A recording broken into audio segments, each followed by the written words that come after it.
Hello friend, welcome to Bajirao Reddy institute. Today analysis के आज के अंक में हम 6 अक्टूबर 2023 के प्रमुख समाचारों में जो अपनी ज़रूरत के अनुसार है उसको हम एक एक करके समझने की कोशिश करते हैं। जब हम आज के प्रमुख समाचार पत्रों पर नज़र डालते हैं तो वैसे तो बहुत सारे मुद्दे रहते हैं, जैसे भी बताया बार बार, उसमें से चुनना बड़ा मुश्किल हो जाता है। फिर भी 3 हमने उनमें अपना चुना है। एक है नागोर्नो काराबाख संघर्ष। यह काफ़ी दिन से विवादित था। आज द इंडियन एक्सप्रेस में ये काफ़ी डिटेल इस पे आर्टिकल एक्सप्लेनेशन आया है, काफ़ी अच्छा आया है, समझ में आने वाला आया है, तो इसलिए उसको डिस्कस करेंगे। दूसरा है global infrastructure resilience capturing the resilience dividend. ये भारत में एक CDRI है, coalition for disaster resilience infrastructure. ये कह सकते हो कि भारत के पहल पे एक इंफ्रास्ट्रक्चर को डिजास्टर रिसाइलेंस बनाने के लिए एक संगठन है। उसके द्वारा पहली बार जो है ये रिपोर्ट लाई गई है कि कैसे अर्थव्यवस्था जो अवसंरचना है वो कैसे जो है डिजास्टर को लेके वो कैसे सुभेद्य है, वल्नरेबल है, और उसको कैसे डिजास्टर के लिए प्रतिरोधी या सहनशील या लोचशील बनाया जा सके ताकि हम इससे होने वाले नुकसान को बच सके। ठीक है। और जो तीसरा न्यूज़ है वो भारत UAE के बीच में रुपे घरेलू कार्ड को लेकर समझौता हुआ है।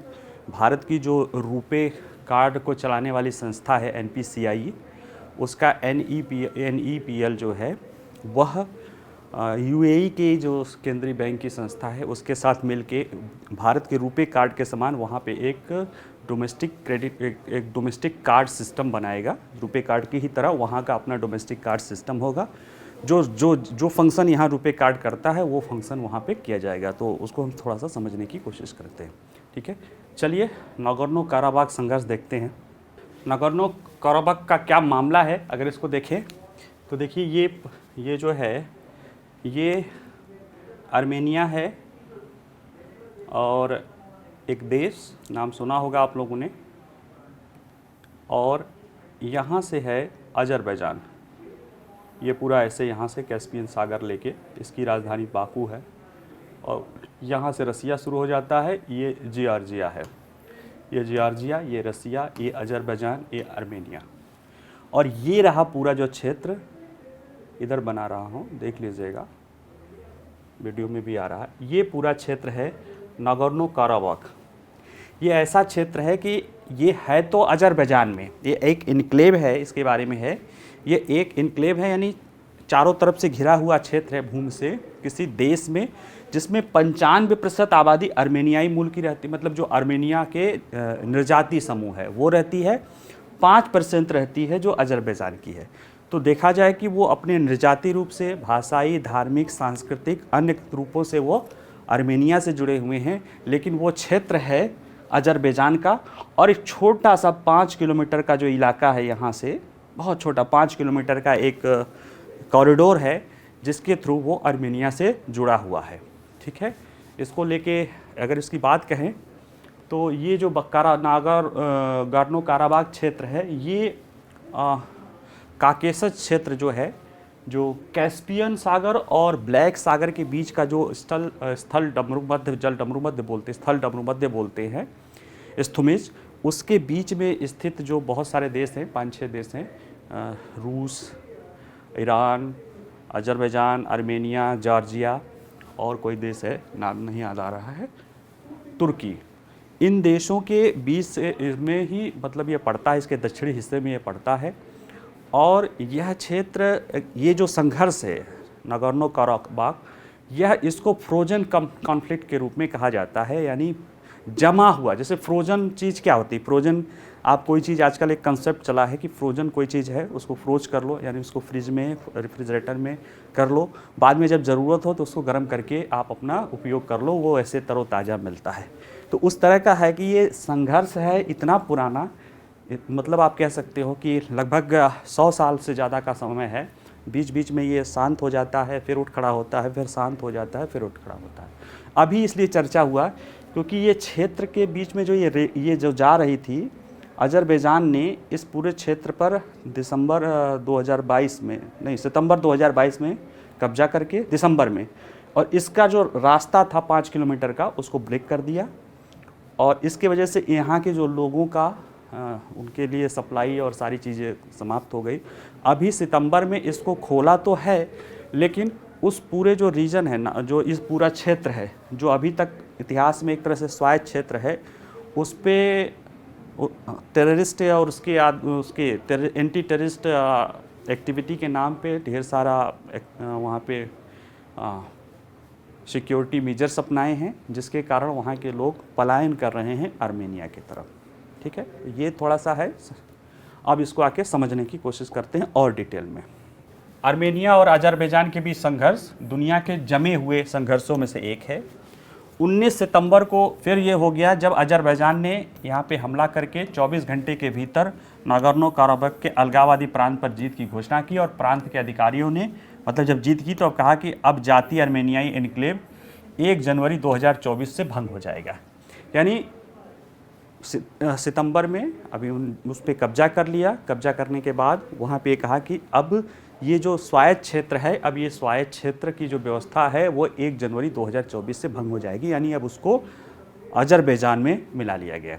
ठीक है, तो क्यों जो है यह देखा जाए तो क्यों भारत के लिए अगर है क्या देखा जाए तो भारत से बहुत दूर है, दूर दूर तक हमारा कोई संबंध नहीं है अगर ऐसे दूरी के आधार पे देखा जाए तो।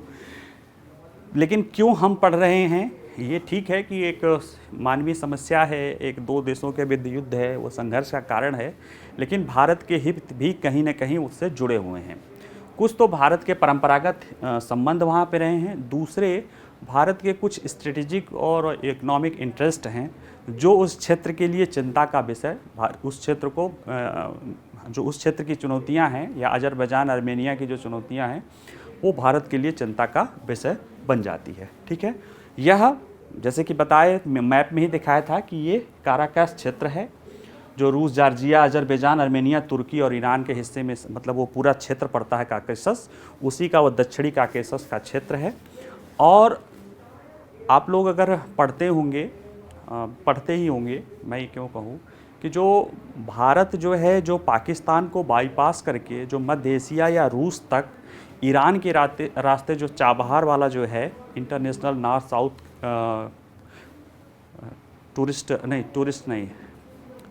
नॉर्थ साउथ ट्रैवल कॉरिडोर जो है, परिवहन गलियारा जो है या उसको INSTC जो है, वह कहीं न कहीं इसी क्षेत्र के आसपास से अजरबैजान से होके गुजरना है। इस समझौते में अजरबैजान और आर्मेनिया दोनों शामिल है।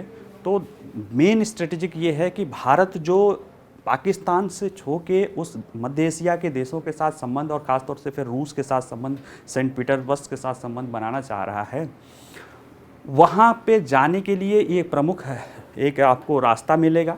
इससे आप फारस की खाड़ी होते हुए, चाबहार बंदरगाह होते हुए ईरान से फिर अजरबैजान से मतलब उसमें आगे आप निकलेंगे रूस को होते हुए आगे। लेकिन समस्या ये है कि अगर ये क्षेत्र विवादित हो जाता है, इन क्षेत्रों में भारत कुछ कहता, दिक्कत आती है, तो कहीं ना कहीं ये भारत की कनेक्टिविटी के लिए दिक्कत होगा। ये बात सही है कि आज भारत ने एक वैकल्पिक रास्ते को भी वहाँ तक पहुँचने के लिए, पूर्वी यूरोप या यूरोप के देशों तक पहुँचने के लिए जो India middle east Europe corridor के रूप में अभी जस्ट हुआ है, उसका भागीदार है। लेकिन यह कहीं ना कहीं भारत के स्ट्रेटजिक उस हितों के लिए अनुकूल है, क्योंकि जो मध्य एशियाई देश हैं वो उनका भारत के साथ बहुत पुराना संबंध रहा, क्योंकि सब सोवियत यूनियन के देश रहे हैं, खनिज संसाधन संपन्न रहे हैं, यूरेनियम संपन्न रहे हैं, कई सारे मिनरल्स, रेयर अर्थ मेटल्स के लिए संपन्न में रहे हैं। भारत की वस्तुओं, भारत की कल्चर को लेकर वहाँ बहुत वो होता है। लेकिन वो देश लैंडलॉक होने के कारण और भारत की वहाँ पे कोई डायरेक्ट, भाई जब लैंडलॉक है तो वहाँ पे भारत की पहुँच किसी देशों के साथ होगी, और इधर पाकिस्तान के कारण समस्या होने के कारण या अफगानिस्तान की चुनौती होने के कारण भारत का पहुँच उस दिशा में, उस क्षेत्रों में नहीं हो रहा है। जबकि चीन मध्य एशिया के देशों में, चूँकि चीन से सटा हुआ है, अपनी पहुँच को बढ़ा रहा है और प्राचीन रेशम मार्ग के रूप में वहाँ पे BRI डेवलप कर रहा है। ठीक है, तो कहीं ना कहीं भारत के लिए स्ट्रेटेजिक और इकोनॉमिक रूप से ज़रूरी है कि उस क्षेत्र के तक भारत की पहुंच हो। उसमें ये अजरबैजान, आर्मेनिया भी शामिल है, और उसमें जो ये इलाका है नॉर्थ साउथ जो है, इंटरनेशनल नॉर्थ साउथ कॉरिडोर जो है, वह बहुत महत्वपूर्ण भूमिका अदा करता है। तो उसके महत्व में ये हमारा इम्पॉर्टेंट हो जाता है। काराबाग क्षेत्र की बात करें तो ये जो है अजरबैजान नागोर्नो काराबाग जो है अजरबैजान में स्थित एक निर्जातीय आर्मेनियाई एन्क्लेव है। अब यहाँ देखिए, निर्जाति का मतलब होता है एथनिसिटी। रेस, अंग्रेजी में रेस रहेगा तो वो जाति है। अगर वो अनुवाद देखोगे गूगल आदि, वो जाति कर देता है, लेकिन निर्जाति ये होता है कि जातियों का सामाजिक सांस्कृतिक विभाजन। ठीक है, जैसे हो सकता है कि भारत में जो नॉर्थ ईस्ट की बहुत सारी जातियां हैं वो मंगोलायड या बताई जाती हैं, या भारत के दक्षिण भारत की बहुत, लेकिन उनमें आपस में बहुत सारी निर्जातीय भिन्नता है। तो उस तरह की, यानी जाति माने रेस के आधार पे हो सकता है ये क्षेत्र के लोग समान हों, लेकिन धर्म, संस्कृति, भाषा, इस तरह के आधार पे ये लोग अलग हैं। और ये आर्मेनियाई के निर्जाति हैं, यानी आर्मेनिया के जो मूल के लोग हैं, जो उनकी जो वेशभूषा, भाषा, संस्कृति, परंपरा उससे ज़्यादा जुड़े हुए हैं। और क्यों? क्योंकि इसकी आबादी जो है 1,20,000 है, मुख्य रूप से है, और सब ज़्यादातर 95%, इसकी जो 95% आबादी है वह आर्मेनियाई मूल के हैं। और वो जो आर्मेनियाई मूल के हैं वो लोग ईसाई हैं, जबकि जो एजरिस या अजरबैजान के जो लोग हैं वो मुसलमान हैं। ठीक है, तो ये कई सारी चीज़ें हैं। और यह इनक्लेव 5 किलोमीटर लंबे लाचिन कॉरिडोर बोला जाता है, जिसके द्वारा वो आर्मेनिया से जुड़ा हुआ है, क्योंकि ये आर्मेनिया के साथ इनके परंपरागत और निर्जातीय संबंध रहे हैं। देखिए, इनक्लेव जो होता है ना, वो एक ऐसा क्षेत्र होता है जो किसी देश के चारों तरफ घिरा तो होता है, उसके चारों तरफ दूसरे देश की सीमा रहती है, लेकिन वह किसी और देश का हिस्सा माना जाता है। ठीक है, उसके लिए अगर ऐसे हिस्सों के जाने के लिए कोई ना कोई एक रास्ता दिया जाता है। जैसे देखिए, ये कॉरिडोर है जिसके तहत जो मूल देश है वो उससे जुड़ा होता है। भारत बांग्लादेश का जब विभाजन हुआ था तो बहुत सारे इनक्लेव्स छोटे छोटे वो बांग्लादेश के भारत में थे, भारत के बांग्लादेश में थे, और वो एक समस्या उत्पन्न कर रहे थे वहाँ के लोगों के विकास में और सारी चीज़ें। लेकिन वो इतनी संख्या में नहीं थी, और दोनों देशों के साथ इतने बेहतर संबंध बाद में हुए कि दोनों देशों ने परस्पर समझौता करके एक दूसरे के क्षेत्रों में जो इनक्लेव था उसको लौटा दिया। मतलब जिस क्षेत्र में जो इनक्लेव है उसको स्वीकार कर लिया उसको। जैसे भारत के अंदर जो बांग्लादेशी इनक्लेव था वो भारत ने ले लिया, बांग्लादेश के अंतर्गत जो बांग्लादेशी इनक्लेव था वो बांग्लादेश का हो गया। ठीक है, इसके लिए भारत को संशोधन भी करना पड़ा, वो प्रसिद्ध बेरुवाड़ी बात जो इस तरह की है, लेकिन समझौते के साथ ये कर लिया गया। तो ज़्यादातर इनक्लेव, लेकिन अब चूँकि यहाँ पे पूरी 1,20,000 की आबादी है, एक बड़ा क्षेत्र है जो परंपरागत रूप से वहाँ रहते हैं। अब उनके साथ क्या होगा भाई, परंपरा भारत और अपना तो ये है कि उसको कर सकते हैं, लेकिन ये इतनी बड़ी आबादी जहाँ की 95% है, क्या उस देश के साथ अपने को समायोजित कर पाएगी कि नहीं कर पाएगी, वो अलग बात है। लेकिन ये एक चुनौती होती है इस तरह के मुद्दों का। ये मामला आया कहाँ से, मतलब अगर इसके इतिहास देखें, जैसे माना जाता है कि ये इतिहास में ना फ्रोजन कॉन्फ्लिक्ट या जमा हुआ संघर्ष है जो बार बार उठता रहता है। ठीक है, ऐतिहासिक काल से ही इस पे ऑटोमन साम्राज्य, रूस के जार का शासन है ना, तुर्की वाला जो ऑटोमन है या प्रसिया वाला शासन, इस पे संघर्ष चलता रहा है।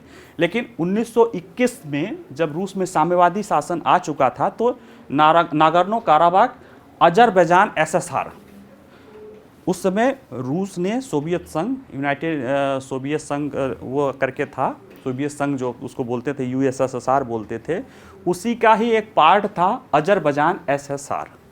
इसी के हिस्से के रूप में इसको एक माना गया।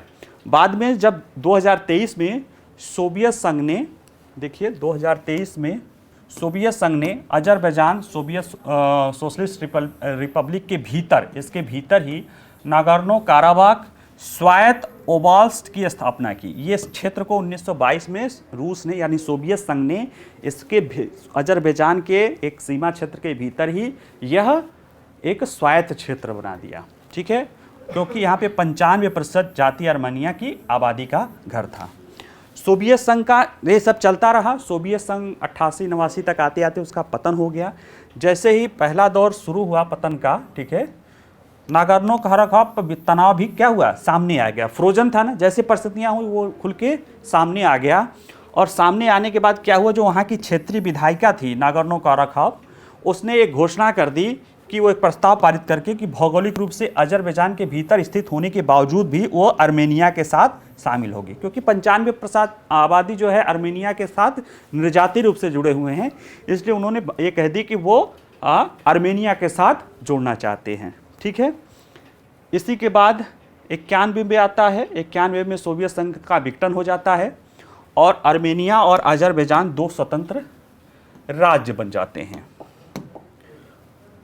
विघटन और इसके साथ ही अर्मेनिया और अजरबैजान दो राज्य का दर्जा मिल जाता है। तो ये नागोर्नो काराबाख ने अपने आप को आधिकारिक तौर पर स्वतंत्रता की घोषणा कर दी। क्यों? क्योंकि ये सोवियत संघ के दबाव में सोवियत ने इसको स्वायत्त बनाया था। अजरबैजान भी एक तरह से सोवियत के अंडर में ही एक क्षेत्र था जो स्वायत्त था, कोई अलग उसकी सीमा, वो देश तो था नहीं, है ना, उसकी संप्रभुता तो थी नहीं, वो सोवियत संघ का हिस्सा था। लेकिन जब स्वतंत्र हुए दोनों, तो इसने आधिकारिक रूप से अपने को स्वतंत्र घोषित कर दिया। इसके ये कारण हुआ अजरबैजान को प्रोवोक करने के लिए। और अजरबैजान ने 1993 मतलब उसके बाद इसने क्या किया, युद्ध छोड़ दिया। अजरबैजान और आर्मेनिया के विरुद्ध युद्ध हो गया और उसमें लगभग 30,000 लोगों की जान गई। हालांकि उसमें आर्मेनिया ने इस पूरे क्षेत्र को, यानी नागोर्नो काराबाख क्षेत्र और उसके आसपास के अजरबैजान के और भी क्षेत्र पर कब्जा कर लिया और इसे एक स्वायत्त क्षेत्र कह सकते हैं ना, कि इसे एक स्वतंत्र और स्वायत्त क्षेत्र जो है कर दिया। क्योंकि जब ये कब्जा किया था तो उसी समय रूस के हस्तक्षेप में, रूस कमज़ोर भी था, सोवियत संघ का स्थान कौन ले लिया था, रूस ने।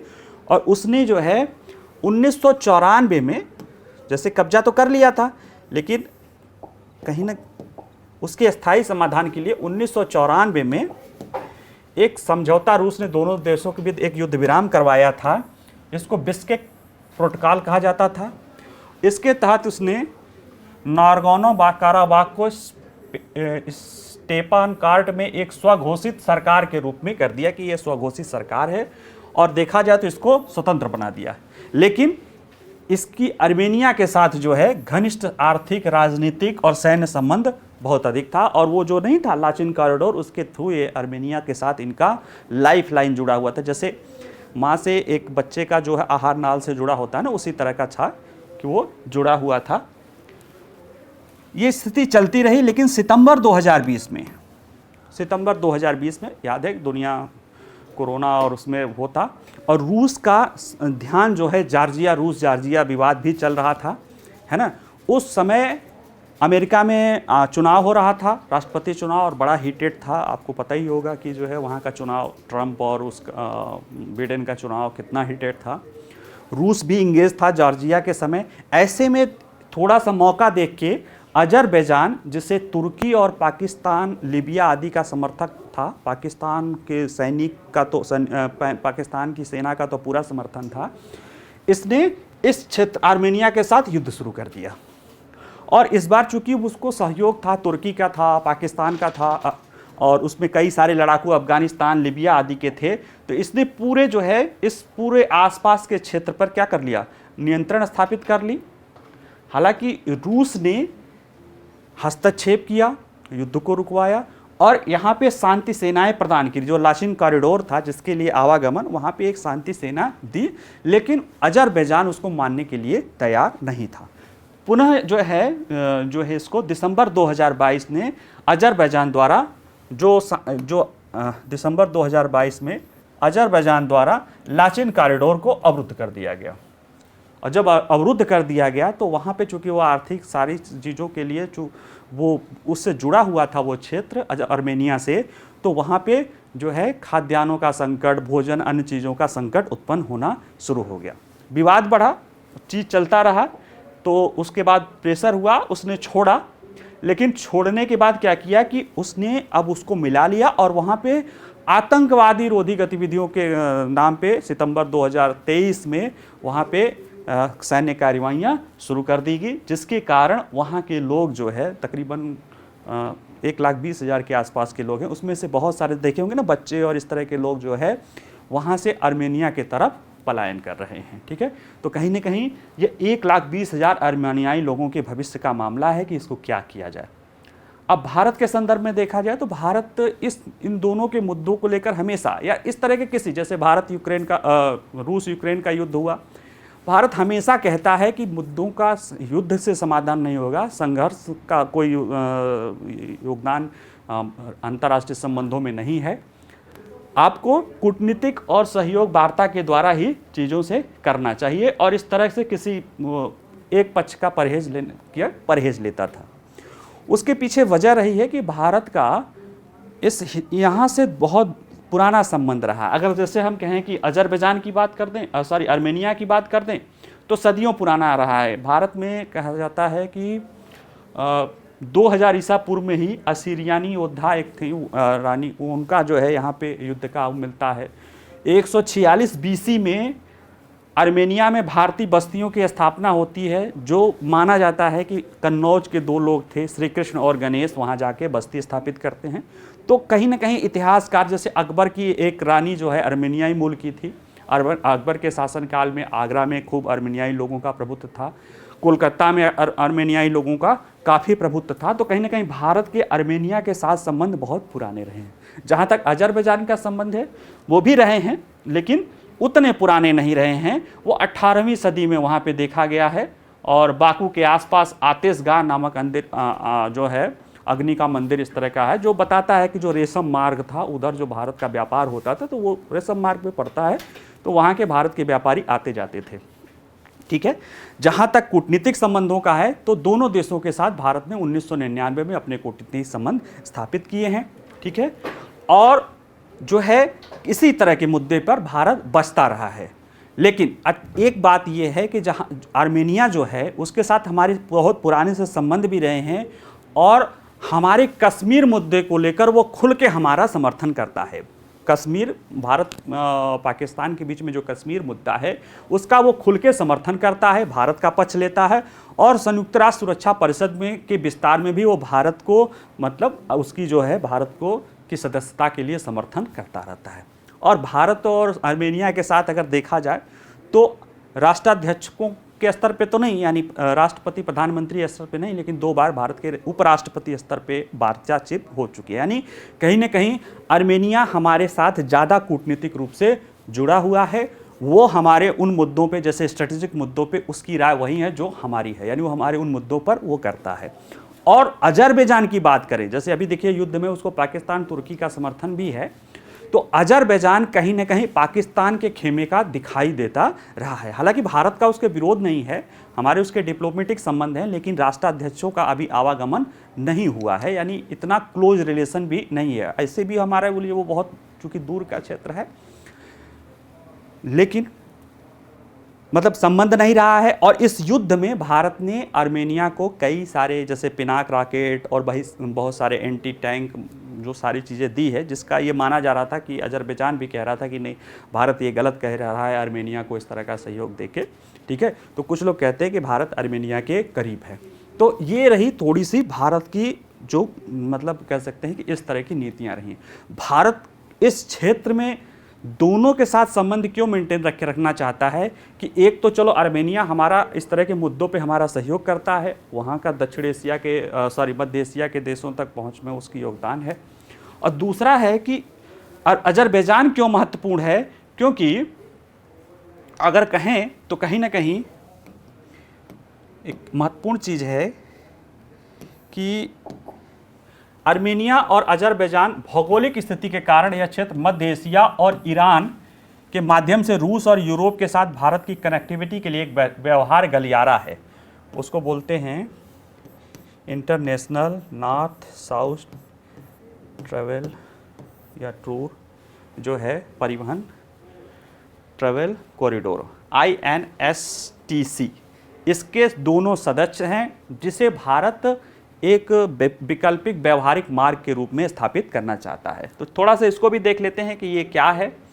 देखिए, अगर इस मैप को देखा जाए, ये है, देखिए भारत के मुंबई से इधर ईरान का चबाबर होते हुए ये जो है, ये है INSTC, ठीक है। ये भारत, ईरान और ये यहाँ वाला जो पोर्शन है ये देखो अजरबैजान वाला पोर्शन, अजरबैजान और आर्मेनिया, यहाँ से आर्मेनिया है और ये वाला पोर्शन अजरबैजान है, ठीक है। देखिए ये लिखा भी है अजरबैजान। तो कहीं ना कहीं ये अजरबैजान होके इधर से मध्य एशिया के देशों के साथ होते हुए रूस, और फिर इधर आगे चाहे तो इधर के देशों के साथ इधर होते हुए इधर के देशों के साथ जो है भारत पूर्वी यूरोप के देशों के साथ, दक्षिणी यूरोप के देशों के साथ भी अपने संबंध या अपने माल यातायात परिवहन को ये बढ़ा सकता है। और ये जो पाकिस्तान के द्वारा जो है या अफगानिस्तान जो है, ये अफगानिस्तान, इसके द्वारा जो भारत को इधर कनेक्टिविटी के रास्ते में जो रुकावट उत्पन्न होती है, इसके विकल्प के रूप में किया जा रहा है। लेकिन अभी हाल के समय में अब देखिए कि भारत ने ये इंडो या मिडल ईस्ट होते हुए जो है यहाँ से होते हुए एक अलग से गलियारा इधर बनाया जा रहा है, क्योंकि अभी ट्रेड रूट ये है, इधर एक गलियारा बनाया जा रहा है इजराइल होते हुए और इस तरह के सऊदी अरब होते हुए Indo middle east Europe economic corridor जो है, तो उसको लेके उम्मीद है कि इसके साथ इसके महत्व को कम हो सकता है। लेकिन अभी भी ना इस एरिया का जो रूस के आसपास के जो इस एरिया के देश है मध्य एशिया, ये इस एरिया के तो देशों के साथ जुड़ाव मजबूत करेगा, लेकिन रूस और इस तरह के देशों, क्योंकि इसमें ज़्यादातर अमेरिका और उसके सहयोगी देश है ना, ऑफकोर्स है मध्य एशिया में तो रूस, बस पश्चिमी एशिया में तो रूस का भी वो है, लेकिन इसमें ज़्यादातर यूरोप के उधर के देश है। तो ऐसे में ये कॉरिडोर अभी भी भारत के लिए महत्वपूर्ण है, ठीक है। और अगर देखा जाए इसके इतिहास के रूप में देखा जाए तो भारत, ईरान और रूस ने सितंबर 2002 में ही हिंद महासागर, ईरान इस तरह से और सेंट पीटर्सबर्ग के बीच में यानी एक मल्टी मॉडल परिवहन मार्ग के लिए ये शुरू किया था। इसमें देखा जाए तो यह माल ढुलाई के लिए जहाज, रेल, सड़क मार्ग का 7200 किलोमीटर लंबा मल्टी मोड नेटवर्क है। इसमें Bharat, Iran, Afghanistan, Armenia, Azerbaijan, रूस, मध्य एशिया और यूरोप के भी देश शामिल हैं। और ये इसके जरिए भारत अपने व्यापार को और उन क्षेत्रों में जो अपने स्ट्रेटेजिक महत्व है, एक तो व्यापार ही बढ़ेगा और जो स्ट्रेटेजिक रिसोर्सेज हैं, ठीक है, उन तक अपनी पहुंच को बढ़ाने के लिए प्रयासरत है, ठीक है। क्योंकि इससे क्या होगा, रूस तक भारत के पहुंचने में समय कम लगेगा। ईरान का भी, और ईरान और रूस भले अमेरिका से दूर हों, लेकिन इसके जरिए भारत दोनों पक्षों के साथ अपने संबंधों को मधुर बनाए रख सकता है। हालांकि ये बहुत मुश्किल है, लेकिन मैं आपको बताऊं भारत की विदेश नीति के बारे में गोरों या अंग्रेज़ों, मतलब अंग्रेज़ तो नहीं, लेकिन जो गोरे या पश्चिमी मीडिया वाले जो बात करते हैं, मैं एक दिन सुन रहा था, वो कह रहा था कि भारत वो देश है जो आज न वो चीन की सुनता है न अमेरिका की सुनता है। उसकी विदेश नीति बिल्कुल अलहदा है, वो अपने हितों पर ध्यान देता है। और वो चीन, उसकी विकास यात्रा भले चीन से 10 साल पीछे चल रही हो, यानी 10 साल पहले जहाँ चीन था वहाँ पे हम आज हों, लेकिन उसने चीन की गलतियों को भी सीखा है। उसने चीन अमेरिका के भी गलतियों में, यानी अमेरिका से क्या गलती हुई थी, चीन से क्या गलती हुई थी, यानी कूटनीतिक संबंधों में कैसे चीन ने दुनिया के देशों को खरीदने की कोशिश की और फिर वहाँ पे संप्रभुता, लोग उसको, उसके BRI की लोग आलोचना करते हैं कि ये संप्रभुता को छीनने वाला है या अमेरिका दादागिरी करता है। इन दोनों चीज़ों से भारत ने सीख ली। और भारत क्या कह रहा है, वो ये कह रहा है कि हम ग्लोबल साउथ का नेतृत्व नहीं करेंगे, हम ग्लोबल साउथ की आवाज़ बनेंगे। आवाज़ बनना और नेतृत्व करना बात लगभग एक ही है, लेकिन एक होता है सॉफ्ट परसुएशन, हम उन्हें परस्यू करके अपने एक जैसे एक सामान्य उद्देश्यों के प्रति लोगों को एक तरफ ले जा रहे हैं। और चीन अमेरिका क्या करते थे, अपने नेशनल इंटरेस्ट के लिए कोरेसिव या कहते हैं ना गन और बोट वाली नीति अपनाते थे। तो कहीं ना कहीं भारत आज किसी की परवाह नहीं करता, ना वो चीन की परवाह करता है, ना वो अमेरिका की परवाह करता। उसको तो अपने नेशनल इंटरेस्ट हित है, वो अपने अपने संबंधों को लोगों को साफ साफ बताता है कि भाई देखो, आपके संबंध है, आपके रूस के साथ गड़बड़ संबंध है, आपके ईरान के साथ संबंध गड़बड़ है, हमारे जिसके साथ हमारे हित होंगे हम उससे करेंगे, ठीक है। तो इस तरह की चीज़ें कहीं ना कहीं भारत ने सीखा है।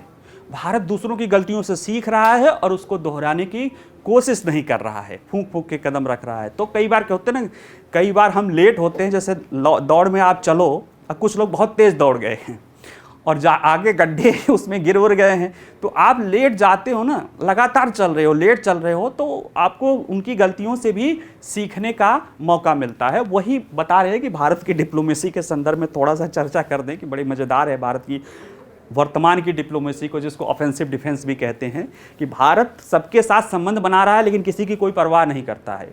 हमें हमारे इंटरेस्ट महत्वपूर्ण हैं, उनके रास्ते में अगर आप ज़्यादा होगा तो चलो निकल लो आप फिर, है ना। और उसको पता है कि दुनिया को उसकी ज़रूरत है, क्योंकि भारत ने क्या किया है, ग्लोबल साउथ का आवाज़ बनने की कोशिश कर ली है। और एक बहुत बड़ा 134 से 135 देशों का ये समूह है, जिसमें अमेरिका और जो कह सकते हैं कि वेस्टर्न यूरोप के देश यानी ग्लोबल नॉर्थ तो हैं भी नहीं, और चीन को भी ग्लोबल साउथ के रूप में नहीं माना जाता। ग्लोबल साउथ में ग्लोबल साउथ प्लस चीन की बात की जाती है, ठीक है।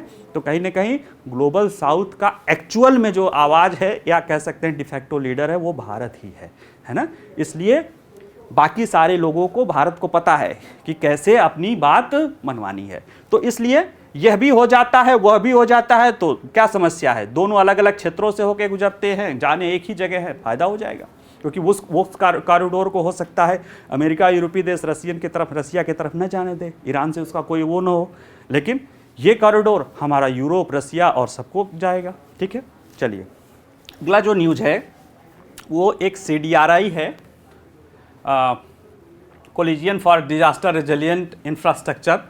एक भारत के प्रधानमंत्री की पहल पे जो है 2019 में एक संगठन है जो आपदाओं की जो चुनौतियां हैं उसके कैसे आपदा सहनशील इंफ्रास्ट्रक्चर डेवलपमेंट किया जाए, उसके लिए एक अंतर्राष्ट्रीय स्तर की संस्था है जो विभिन्न सरकारों, विभिन्न बहुराष्ट्रीय संगठनों, बहुराष्ट्रीय मल्टी डेवलपमेंट बैंकों, बहुराष्ट्रीय विकास बैंकों यानी वर्ल्ड बैंक, IMF और भी इस तरह की और संस्थाएं, निजी क्षेत्र के संगठनों आदि के साथ उसमें सारे लोग जुड़े होते हैं। और वह वैश्विक स्तर पे जो डिजास्टर रिसाइलेंट इंफ्रास्ट्रक्चर यानी आपदा लोचशील या आपदा प्रतिरोधी संरचना के विकास के लिए, उसके लिए वो कार्य करता है, ठीक है।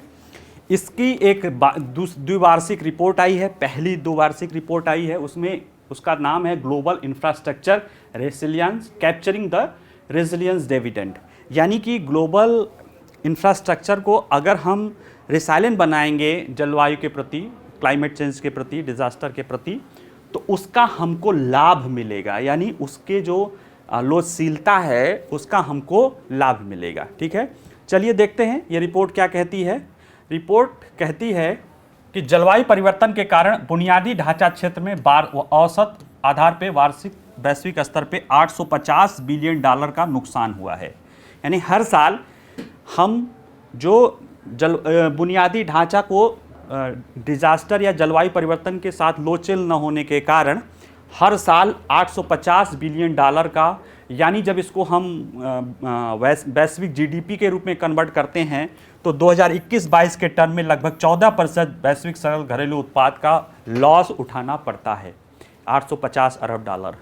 अगर इसको आप रुपए में करेंगे तो लगभग 7 लाख करोड़, ठीक है। और इसमें जो नुकसान उठाना पड़ रहा है उसका लगभग आधा हिस्सा निम्न और मध्यम आय वाले देशों को होगा। यानी मध्यम और निम्न आय वाले देश, जिसमें भारत भी शामिल है, भले मध्यम आय वाला वर्ग है, निम्न तो है नहीं, मध्यम आय वाला वर्ग है, उसको वो अभी जो होने वाले नुकसान में बहुत बड़ी उसकी भूमिका है, ये बात रिपोर्ट में कही गई है, ठीक है। तो रिपोर्ट के प्रमुख निष्कर्ष देख लेते हैं। ज़्यादातर ये फैक्चुअल ही है, फिर भी हम लोग इसको देखने की कोशिश करते हैं जल्दी जल्दी। देखिए ये CDRI द्वारा तैयार किया गया है और यह अपने आप में एक अनोखा इसलिए है, महत्वपूर्ण इसलिए है क्योंकि पहली बार अपनी तरह की ये पहली रिपोर्ट है जो ग्लोबल साउथ और इसके खराब बुनियादी ढांचे के सामने आने वाली समस्याओं के परिप्रेक्ष्य में रखती है। यानी कहीं ना कहीं ये रिपोर्ट ग्लोबल साउथ, और ग्लोबल साउथ के देश क्या हैं, जो विकासशील देश हैं जिन्हें आप समझ रहे हैं, ग्लोबल साउथ के बारे में पढ़ा चुका हूँ, पीछे के जाके लेक्चर में देखेंगे आपको समझ में आ जाएगा। उनके देशों के सामने जो खराब इंफ्रास्ट्रक्चर या उनके इंफ्रास्ट्रक्चर के समक्ष जो चुनौतियां उत्पन्न हो रही जलवायु परिवर्तन के कारण, जैसे अभी हिमाचल प्रदेश में जो बाढ़ आया, वहाँ के मुख्यमंत्री ने कहा कि हमारे पूरे इंफ्रास्ट्रक्चर को लगभग 10,000 करोड़ का या 8,000 करोड़ जो भी हो का नुकसान हुआ है, सही है। तो ये बातें, ये रिपोर्ट पहली बार ऐसी रिपोर्ट है क्योंकि यह भाई भारत के नेतृत्व में है, ग्लोबल साउथ के वो है, तो ये ग्लोबल साउथ के देशों के पर्सपेक्टिव के अनुसार ये रिपोर्ट तैयार की गई है। रिपोर्ट में अनुमान लगाया गया है कि बुनियादी ढांचे का जो संपत्ति है उसका लगभग 67-65 जो है वह उच्च आय वाले देशों में है। इंफ्रास्ट्रक्चर जो टोटल वैश्विक इंफ्रास्ट्रक्चर है उसका 67% उच्च आय वाले देशों में है, 25% उच्च मध्यम आय वाले देशों में यानी भारत, चीन इस तरह के देशों में है, और 7% जो है निम्न आय वाले देश में है, जैसे बांग्लादेश, नेपाल, श्रीलंका, पाकिस्तान, अफगानिस्तान इस तरह के देशों में है। ठीक है, यानी 67% जो इंफ्रास्ट्रक्चर ग्लोबल इंफ्रास्ट्रक्चर है उसकी जो संपत्ति वाइज है, कैपिटल वाइज, वो विकसित देशों में, मध्यम वर्गीय देशों में, मध्यम या उच्च मध्यम वर्गीय देशों में 25% और निम्न मध्यम वर्गीय देशों में 7%। लेकिन जब नुकसान देखते हैं कि उच्च जल आय वाले देशों में जलवायु परिवर्तन के कारण वार्षिक नुकसान देखते हैं तो इनके इंफ्रास्ट्रक्चर को नुकसान होता है 11%। इनके इंफ्रास्ट्रक्चर को नुकसान होता है 11% के दर से। क्यों? क्योंकि ये जलवायु परिवर्तन के लेकर काफ़ी रिसाइलेंस हैं। और 11% और मध्यम आय वाले देशों जैसे भारत और चीन जैसे देशों के लिए यह आंकड़ा 22% हो जाता है। यानी जो होने वाला नुकसान है वो 22% हो जाता है, और जो निम्न, जो ये 7% वाले जो निम्न मध्य देश हैं उसमें 33% तक नुकसान का आंकड़ा बढ़ जाता है। तो भले संख्या में इनकी संपत्ति ज़्यादा है लेकिन उनका नुकसान का प्रतिशत कम है, क्योंकि उनकी इंफ्रास्ट्रक्चर जलवायु परिवर्तन और डिजास्टर को लेके रिसाइलेंट है, लोचशील है, प्रतिरोधी है। और जैसे जैसे आंकड़ा गरीबी देशों में नीचे जाते हैं वैसे ही 22% हो जाता है सुवध और 33% हो जाता है। और क्या कहता है ये रिपोर्ट? ये रिपोर्ट कहता है कि अगर हमें इस वैश्विक स्तर पे सतत विकास लक्ष्य को प्राप्त करना है, साथ ही में 2050 तक लचीले बुनियादी ढांचे ना, रिसाइलेंट इंफ्रास्ट्रक्चर को अगर प्राप्त करना है तो सालाना $9.2 ट्रिलियन का निवेश की आवश्यकता होगी। यानी इसको कहें तो 9,200 अरब डॉलर की आवश्यकता होगी। यानी लगभग जो भारत का जीडीपी है उसका लगभग 3 गुना या 2.3 गुना आपको चाहिए पूरे विश्व में, अगर इंफ्रास्ट्रक्चर को डिजास्टर या क्लाइमेट के प्रति लोचशील या रिसाइलेंस बनाना है या प्रतिरोधी बनाना है। उसमें से भी अगर भारत सहित विकासशील देशों के लिए देखा जाए तो ये आंकड़ा $2.9 ट्रिलियन हो जाएगा। यानी कि भारत जैसे विकासशील देशों के लिए प्रतिवर्ष 2.9 या 2900 अरब डॉलर चाहिए ग्लोबल रिसाइलेंस यानी डिजास्टर रिसाइलेंस इंफ्रास्ट्रक्चर को डेवलप करने के लिए। ठीक है, और क्या बताता है कि औसत वार्षिक रूप से 3% जो बुनियादी ढांचे का नुकसान होता है भूकंप और सुनामी, जिस पे हमारा कहते हैं कि ग्लोबल वार्मिंग से या जलवायु परिवर्तन से इनका कोई, अब भूकंप और सुनामी में क्या योगदान है, जो है वो तो भूकंप आएगा या जलवायु जो भूगर्भिक क्रियाएं होंगी उनके कारण होगा, जियोमॉर्फोलॉजिकल एक्टिविटी के कारण होता है। ठीक है, लेकिन 70% योगदान जो होता है जलवायु संबंधी आपदा जैसे चक्रवात, बाढ़, तूफान आदि से जुड़ा हुआ है। अभी जैसे सिक्किम में जो आया ग्लेशियल लेक आउटबर्स्ट फ्लड, इस तरह की चीज़ें हैं। ये सारी चीज़ें किससे? कहीं ना कहीं जलवायु संबंधी आपदा से। यानी जो हमारे इंफ्रास्ट्रक्चर को नुकसान होता है उसका 30% तो गैर जलवायु परिस्थितियों के कारण, यानी भूकंप और सुनामी इस तरह के कारण, और 70% जलवायु से संबंधित चुनौतियों के कारण होती हैं। और क्या कह रहा है ये कह रहा है कि जो अनुमान लगाया इसमें वो यह है कि लगभग 80% जोखिम जो है वो बिजली, परिवहन और दूरसंचार जैसे क्षेत्रों में आता है। इंफ्रास्ट्रक्चर के क्षेत्रों में सबसे बड़ी चुनौती यहाँ पे ये है कि इसको लगाने में जो खर्चा आता है वो 15 से 30% आता है, यानी रोड, परिवहन, बिजली बनाने में। लेकिन उसके मेंटेन करने में ज़्यादा खर्चा आता है, और जो भी प्रोजेक्ट आता है जो इंफ्रास्ट्रक्चर डेवलपमेंट के लिए वो ज़्यादातर उसके बनाने के लिए आता है, उसके मेंटेनेंस के लिए नहीं आता है। ये चुनौती है और ज़्यादा। और इस क्षेत्रों में जो है और 70 से 85% खर्चा जो है इन इंफ्रास्ट्रक्चर को संचालन और प्रबंधन में आता है। तो ये तो सारी बातें बताई, उसी में ही बताया गया है कि अगर इस बुनियादी ढांचे के लचीलेपन और रणनीतियों के लिए एक नवीन और व्यवहारिक योजना बनाई गई, वो है कि प्रकृति आधारित बुनियादी ढांचे का समाधान। हमें ऐसा बुनियादी ढांचे का इंफ्रास्ट्रक्चर का समाधान ढूंढना पड़ेगा जो नेचर के अनुकूल हो, नेचर के अगेंस्ट जाके नहीं ढूंढना पड़ेगा। जैसे अभी मामला ये बात आ रही है ना, हाई कोर्ट सुप्रीम कोर्ट में मामला चल रहा है, सरकार ने भी कहा है कि अगर हिमालय का डेवलपमेंट करना है तो वहां के पारिस्थितिकी के साथ करो। तो ये कहीं ना कहीं नेचर अनुकूल की बात करता है, ठीक है ना। बाकी collision for disaster resilience infrastructure बताई दी है कि 2019 में इसका गठन हुआ था, भारत के प्रधानमंत्री ने किया था। कहाँ किया था? संयुक्त राष्ट्र जलवायु परिवर्तन सम्मेलन में किया था। और इसका उद्देश्य क्या है? उद्देश्य है जलवायु और आपदा जोखिम के लिए बुनियादी प्रणालियों की लचीलापन को बढ़ावा देना, जिससे सतत विकास सुनिश्चित किया जा सके। यानी जो जलवायु और आपदा की जो समस्या है उसको ध्यान में रखते हुए ऐसे इंफ्रास्ट्रक्चर को डेवलप करना है जो लोचशील हो, जो उसको सहनशील हो जाए। जैसे भूकंप आ रही है तो भूकंप के प्रति सहनशील हो, बाढ़ आ रही है या चक्रवात आ रहा है तो उसके प्रति सहनशील जो इंफ्रास्ट्रक्चर बनाया जाए, ताकि जो विकास हो वो सतत हो सके, ठीक है।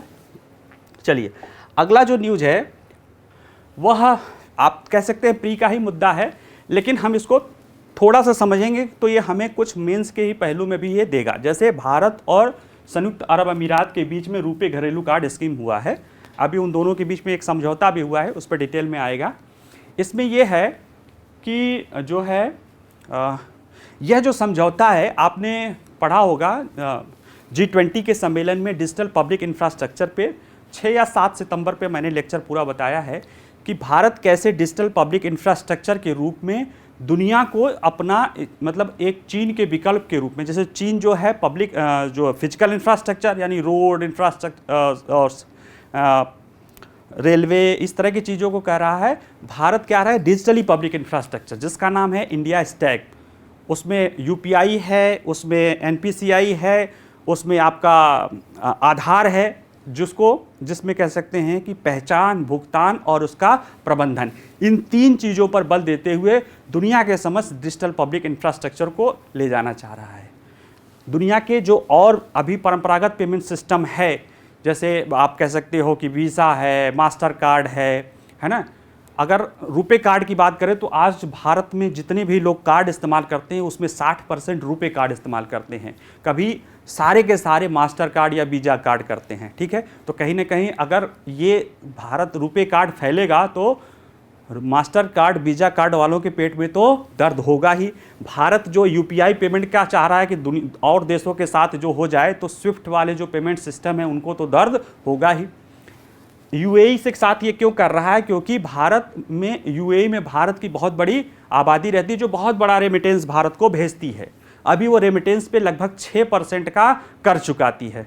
और अगर इस तरह की इंफ्रास्ट्रक्चर वहाँ पे डेवलप हो जाए, दोनों टेक्नोलॉजी कॉम्पिटेंट हो जाएं, तो एक क्लिक पर ही वहाँ पे बैठा कोई भारतीय अपने यहाँ घर को, अपने माँ बाप, अपनी पत्नी, अपने बच्चों को पैसा भेज सकता है और कोई टैक्स नहीं लगेगा, रियल टाइम आएगा। तो कहीं ना कहीं भारत को जो रेमिटेंस आ रही है उसकी संख्या बढ़ जाएगी।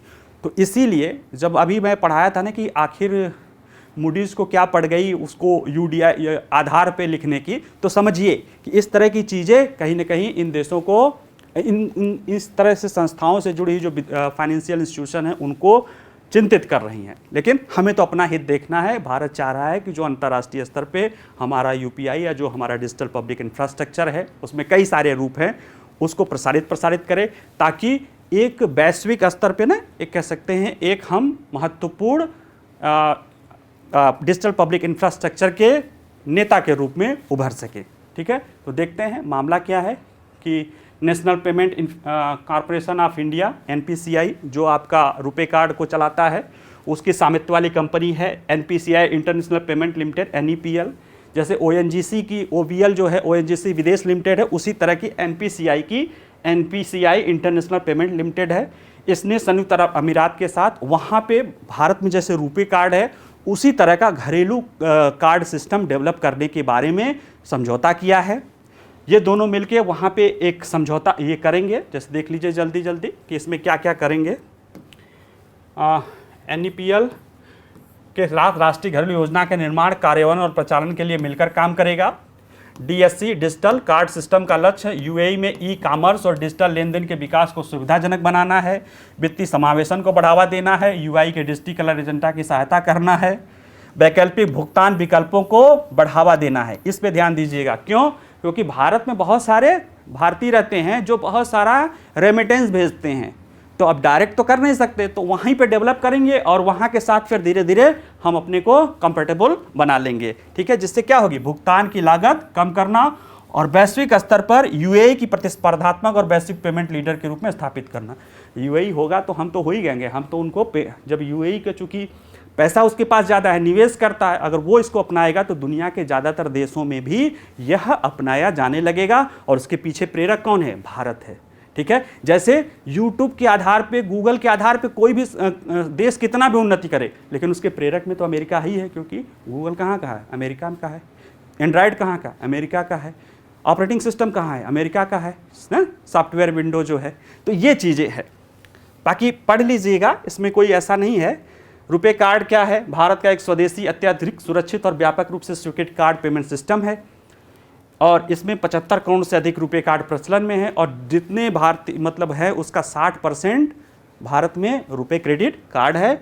और यह कहीं ना कहीं भारत के डिजिटल पब्लिक इंफ्रास्ट्रक्चर का एक व्यापक योगदान है, क्योंकि इस जो डिजिटल पब्लिक इंफ्रास्ट्रक्चर के तहत भारत पहचान करो, भुगतान करो और उसका प्रबंधन करो, और इन सारी चीज़ों को करने के लिए करके भारत अपने आप को दुनिया में एक लीडर के रूप में उभारना चाहता है। उसी दिशा में एक कदम है। ठीक है, चलिए आज का समाप्त करते हैं। नमस्कार।